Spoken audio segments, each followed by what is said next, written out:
அன்பான YouTube, Facebook, WhatsApp நண்பர்களே, உங்கள் யாவரையும் ஆண்டவராக இயேசு கிறிஸ்து நாமத்தினாலே தேவக்கரம் ஒளிகள் சார்பாக வாரம் ஒரு செய்தி நிகழ்ச்சி உங்களை வாழ்த்து வரவேற்கிறேன். சந்தோஷமா இருக்கிறீங்களா?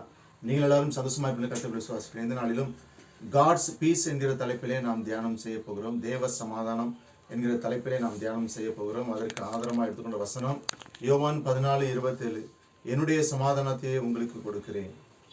பிரியமானவர்களே, அமெரிக்கா தேசத்தை சேர்ந்த கார்டியோ ஸ்பாட்ஃபோர்ட் என்ற செல்வந்தன் ஒரு சிறந்த விசுவாசி ஆவார். ஆனால் திடீரென அவரது 4 வயது ஒரே மகன் மரித்து போன வேளையிலும் கர்த்தருக்குள் தன்னை திடப்படுத்தி கொண்டார். 1871 ஆண்டு ஏற்பட்ட தீ விபத்தில், கிரேட் சிகாகோ ஃபயர், அவருடைய தொழிற்கூடங்கள் தீயால் அழிந்து போனது.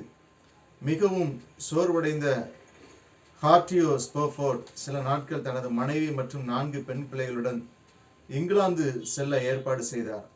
ஆனால் பயணிக்க வேண்டிய நாள் அவர் தனது ஊரிலே இன்சூரன்ஸ் கம்பெனி விசாரணைக்காக இருக்க வேண்டியதாயிற்று. எனவே தனது மனைவியையும் 4 பெண் பிள்ளைகளையும் கப்பலில் அனுப்பினார். அட்லாண்டிக் பெருங்கடலில் ஏற்பட்ட விபத்தில் கப்பல் மூழ்க 4 பிள்ளைகளும் மரித்து போனார்கள். மனைவி மாத்திரம் தப்பி சேவ்டு அலோன் என்ற செய்தியை தந்தி மூலம் அனுப்பினார். சில நாட்களுக்கு பின் கார்டியோ ஸ்பாட்ஃபோர்ட் இங்கிலாந்திலிருந்து தனது மனைவியிடம் செல்ல பயணித்தார்.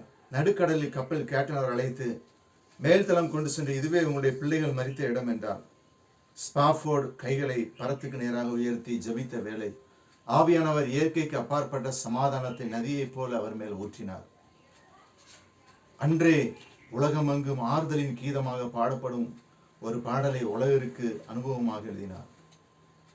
சமாதானம் என்பது சந்தடியோ கஷ்டங்களோ அல்லது கடின உழைப்போ இல்லாத இடத்தை குறிப்பதல்ல, ஆனால் அவற்றின் மத்தியிலும் இருதயத்தில் ஆழ்ந்த அமைதி கொள்ளும் நிலையை குறிப்பதாகும் என்று மார்ட்டின் லூதர் குறிப்பிட்டுள்ளார். என்னுடைய சமாதானத்தை உங்களுக்கு கொடுக்கிறேன் என்று சொல்லி கர்த்தர் சொல்லுவார். என்னுடைய சமாதானம் என்றும் சொல்லும் அருளாத அது உலகம் அருளும் சமாதானம் அல்ல என்று குறிப்பிடுகின்றார். தேவன் அருளும் சமாதானம் உலக சூழ்நிலைக்கு அப்பாற்பட்டது.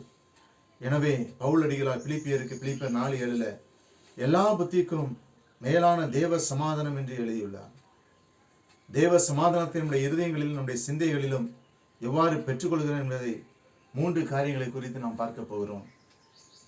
தேவ பிரசன்னத்தின் மூலம் தேவ சமாதானம், பீஸ் த்ரூ காட்ஸ் பிரசன்ஸ். யோவான் 20:19 இயேசு வந்து நடுவே நின்று உங்களுக்கு சமாதானம் என்றார்.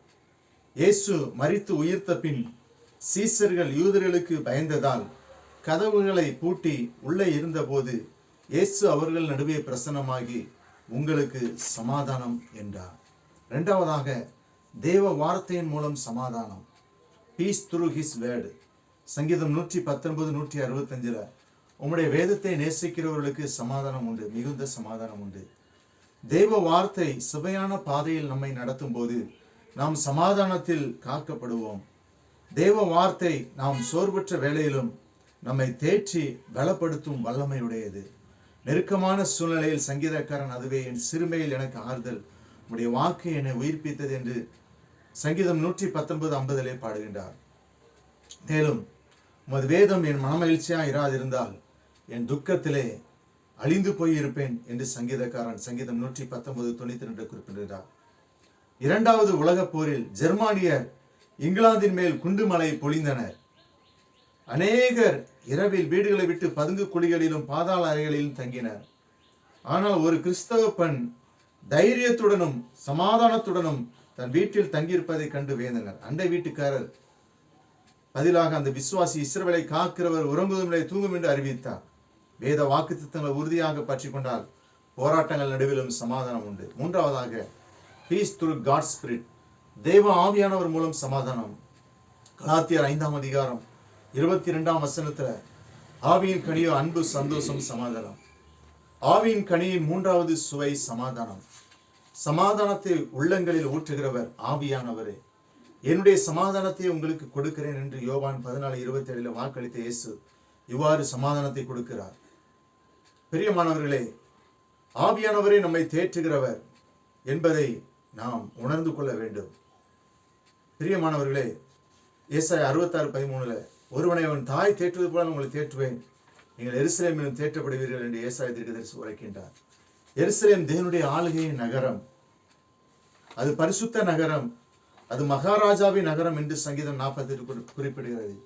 எனவே எருசலேம் என்பது பரிசுத்த ஆவியானவரின் ஆளுகைக்கு அர்ப்பணிக்கப்படும் அனுபவத்தை குறிப்பதாகும். இந்த எருசலேமின் அனுபவத்தை சீசர்களைப் போல நாமும் காத்திருந்து பெற்றுக்கொண்டால் எல்லா சூழ்நிலைகளிலும் சமாதானம் கர்த்தர் நம்மோடு இருப்பதை நாம் உணர முடியும். நமது ஆண்டவர் அருளும் சமாதானம் எல்லா புத்திக்கும் மேலானது. அதுவே பூரண சமாதானம், அதுவே உலகம் கொடுக்க முடியாத சமாதானம். தேவ சமாதானம் நம்மை நிலைத்திருக்க அவரது பிரசனத்தை வாஞ்சிப்போம், அவரது வார்த்தை நிலைத்திருப்போம். கர்த்தர் இந்த வார்த்தையை ஆசீர்வதிப்பார். அன்பின் ஆண்டவரே, வார்த்தை கேட்டபடியில் ஆசீர்வதியும். இயேசு நாமத்தில் ஜெபிக்கிறோம் நல்ல பிதாவே. Thank you, friend. God bless you.